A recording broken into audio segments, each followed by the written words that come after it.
الحمد للہ رب العالمین والعاقبۃ للمتقین والصلاة والسلام علی سید الانبیاء والمرسلین اما بعد۔ حاضرین گرامی قدر، السلام علیکم ورحمۃ اللہ وبرکاتہ۔ اللہ رب العزت جل وعلا کے فضل و کرم، اس کی توفیق و احسان اور اس کے پیارے محبوب علیہ تحیت و ثنا کی نعلین پاک کے تصدق میں آج بحمد اللہ تعالی ہم علم القرآن کلاس کا 37واں سبق پڑھ رہے ہیں۔ بارگاہ رب العزت میں التجا ہے ہماری اس ادنا سی کاوش کو اپنی بارگاہ میں شرف قبولیت عطا فرماتے ہوئے زیادہ سے زیادہ خلق خدا کو اس علم القرآن کلاس کے 40 روزہ کورس میں شمولیت اور اس سے استفادہ کرنے کی اللہ رب العزت توفیق نصیب فرمائے، اور اس قرآن کے فیوزات شرق تا غرب اپنے محبوب صلی اللہ علیہ وسلم کے تصدق میں پہنچائے۔ قرآن مجید فرقان حمید کو ہمارے لیے ذریعہ نجات بنائے۔ نورانی قاعدے کا تتمہ چل رہا ہے۔ جتنے بھی ہم نے نورانی قاعدہ میں قواعد پڑھے ہیں وہ سارے کے سارے ان کا اجرا اس آخری تختی کے اندر، تتمہ کے اندر ہو رہا ہے۔ مثلا ہم نے نون تنوین نون ساکن کے قواعد پڑھے تھے، اخفاء پڑھا تھا، اظہار پڑھا تھا، ادغام پڑھا تھا، اقلاب پڑھا تھا، قلقلہ کیا تھا، مد متصل، مد منفصل، نرم پڑھنے والے، سخت پڑھنے والے حروف، وہ سارے کے سارے اس آخری سیگمنٹ کے اندر دہرائے جا رہے ہیں۔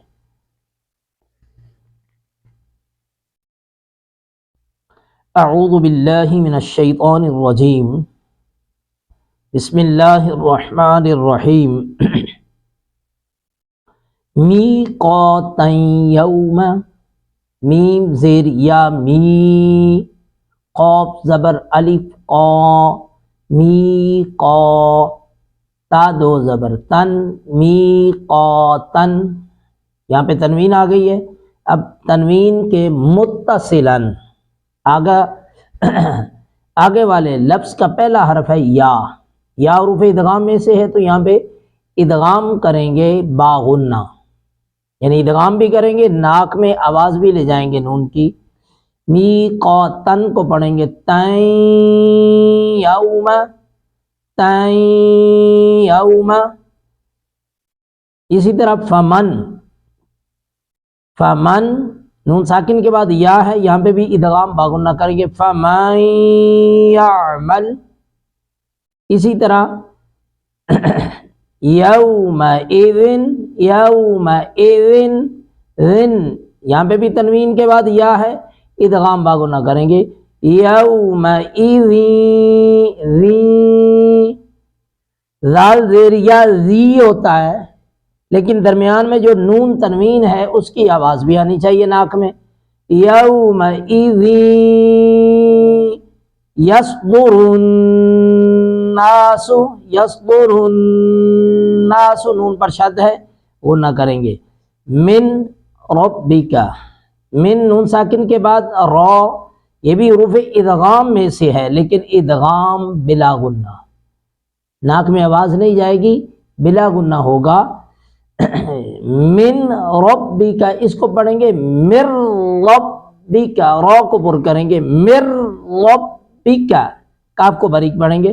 رسول، لام پر تنوین ہے، نون تنوین کے بعد میم ہے، رسول من اللہ، یہاں پہ بھی ادغام باغنہ ہوگا لم من اللہ، کیونکہ میم پہ جب بھی ادغام ہوتا ہے تو ہونٹ ملتے ہیں۔ رسول من اللہ صحفا، یہاں پہ بھی تنوین، نون تنوین کے بعد میم ہے تو یہاں پہ ادغام باغنہ کریں گے، صحفن کو پڑھیں گے فم مطہرتن، مطہرتن، را کو پر کریں گے، صفن، صاد زبر فا، صف، فا دو زبر فن، صفن۔ اس کے بعد لام ہے، ادغام بلا گنہ کریں گے، لام بھی حروف یرملون میں سے آتا ہے، تو ادغام بلا گنہ کرتے ہوئے صفن کو پڑھیں گے، فلا یتکلمون، صفن لا یتکلمون۔ قلوب، قلو، قوف کو پر کر کے پڑھیں گے، قلوب، باپ دو پیش بن، یہاں پہ تنوین ہے، نون تنوین کے بعد یا ہے، ادغام با گنہ کرتے ہوئے بن کو پڑھیں گے، بوئیں یومئذ، یومئذ۔ اب لال پر بھی تنوین ہے، اس کے بعد واو، واو بھی حروف یرملون میں سے ہے، یعنی حروف ادغام میں سے، تو یہاں پہ بھی ادغام با گنہ کریں گے، یومئذ واجفۃ، واجفۃ۔ یہیں پہ اکتفا کرتے ہیں، باقی ایسا انشاءاللہ العزیز یہ نورانی قاعدہ ہم 40ویں لیکچر تک مکمل کریں گے۔ ہمارے 3 سبق باقی ہیں، ان تینوں اسباق کو غور سے سنیے اور دوسروں کو بھی اس کو دعوت دینے کی کوشش کریں، دوسروں کو شیئر کریں تاکہ یہ صدقہ جاریہ بنے۔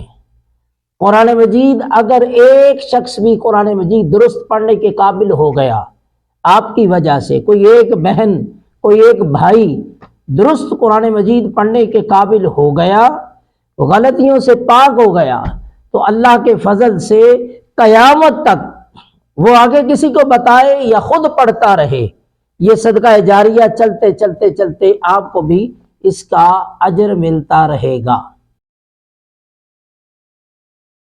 37ویں لیکچر کا دوسرا سیگمنٹ ہے قرآن مجید کے آیات مبارکہ۔ تو آج ہم قرآن مجید کی آیات مبارکہ سورہ نازعات کی 37ویں آیہ مبارکہ سے ہم اپنے سبق کا آغاز کریں گے۔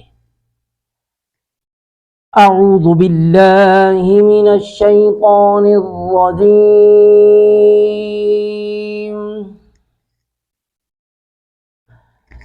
بسم اللہ الرحمن الرحیم۔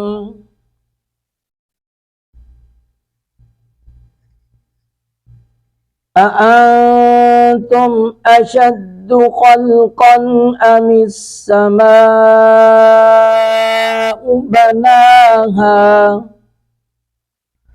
رفع سمكها فسواها وأغطش ليلها وأخرج ضحاها والأرض بعد ذلك دحاها أخرج منها ماءها ومرعاها والجبال أرساها متاعا لكم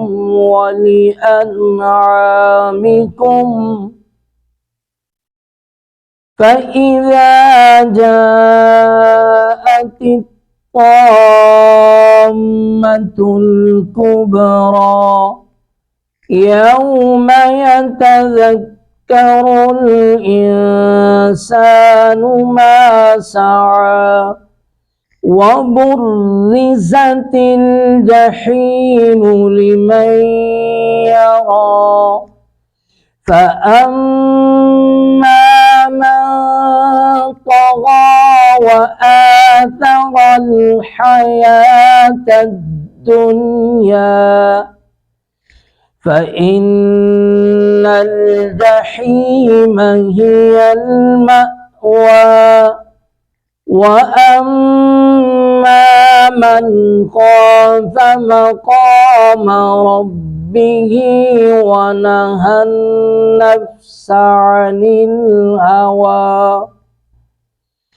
فإن الجنة هي المأوى يسألونك عن الساعة أيان مرساها فيما أنت من ذكراها إلى ربك منتهاها إنما أنت منذر من يخشاها كأنهم يوم يرونها لم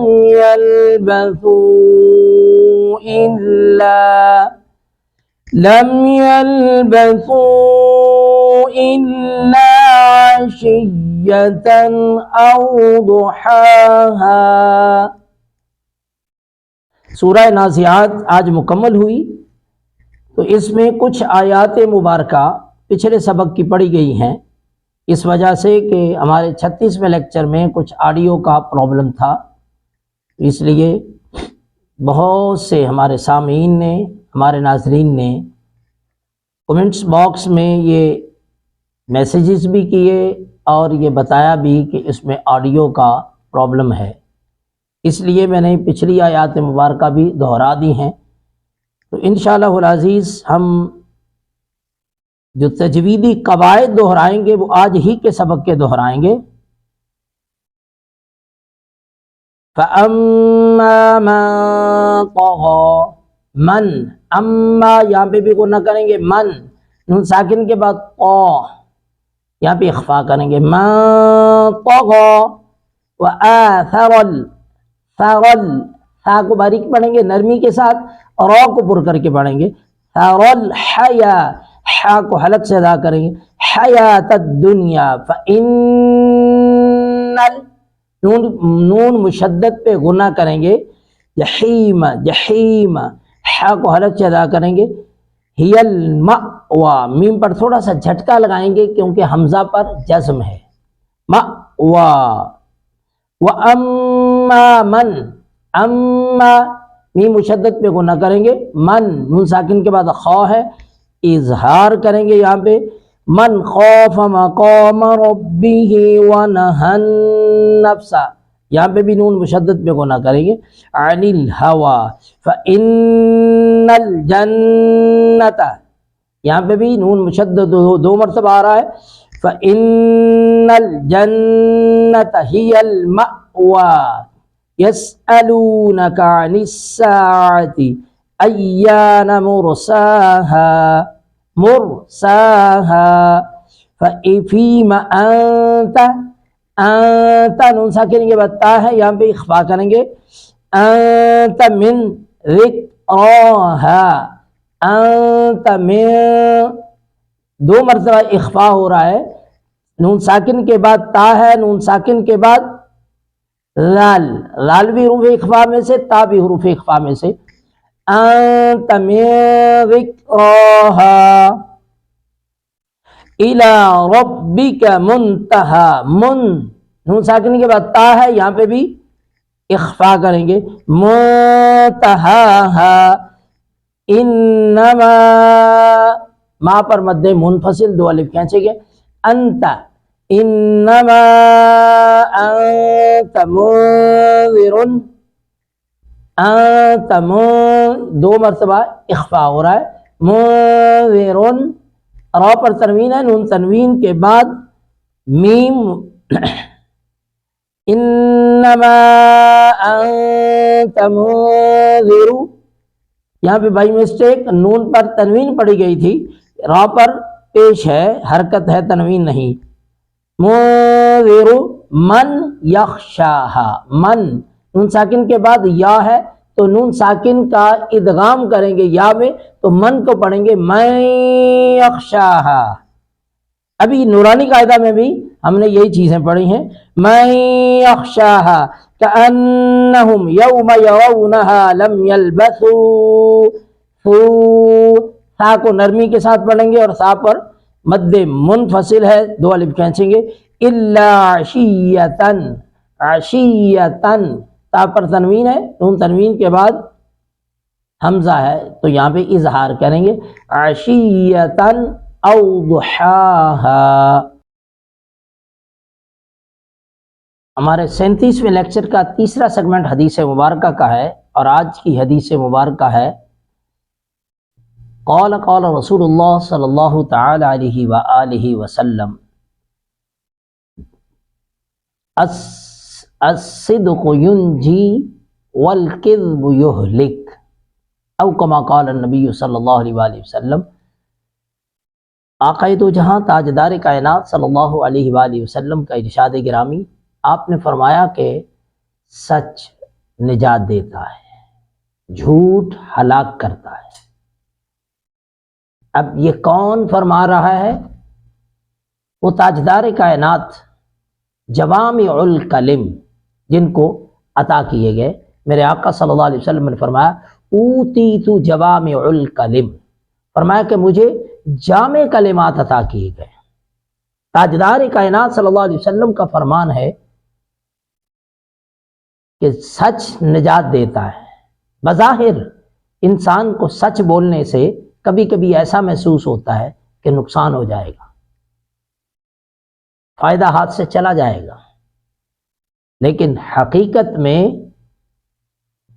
جو دیر پا فائدہ ہوتا ہے وہ حاصل ہونے والا ہوتا ہے، اور وقتی فائدہ جا رہا ہوتا ہے۔ لہذا وقتی فائدے کو قربان کر دینا ہی حقیقت میں نجات کا ذریعہ ہے، اور وقتی فائدے کو حاصل کرنے کے لیے جھوٹ کا سہارا لینا یہ ہمیشہ ہمیشہ کے لیے انسان کو ہلاکت کے گڑھے میں گرا دیتا ہے۔ اللہ رب العزت اپنے پیارے محبوب صلی اللہ علیہ وسلم کے فرامین کو سینے میں جگہ دینے کی توفیق نصیب فرمائے۔ ہمیں احادیث مبارکہ کو سننے، یاد کرنے اور آقا علیہ الصلوۃ والسلام کی تعلیمات پر عمل پیرا ہونے کی اللہ رب العزت توفیق نصیب فرمائے۔ آج کے 37ویں لیکچر کا چوتھا سیگمنٹ ہے فقہی سوالات۔ سوالات میں سے آج کا سوال بہت ہی اہم ہے، جس میں سوال آج کا آیا ہے کہ غسل کے بعد وضو کرنا کیا ضروری ہے؟ سب سے پہلی بات تو یاد رکھ لینی چاہیے، اس کا سادہ سا جواب ہے کہ غسل کے بعد وضو ضروری نہیں۔ وضو مسنون طریقے سے اگر غسل کیا جائے تو وضو پہلے کیا جاتا ہے، بعد میں غسل کیا جاتا ہے۔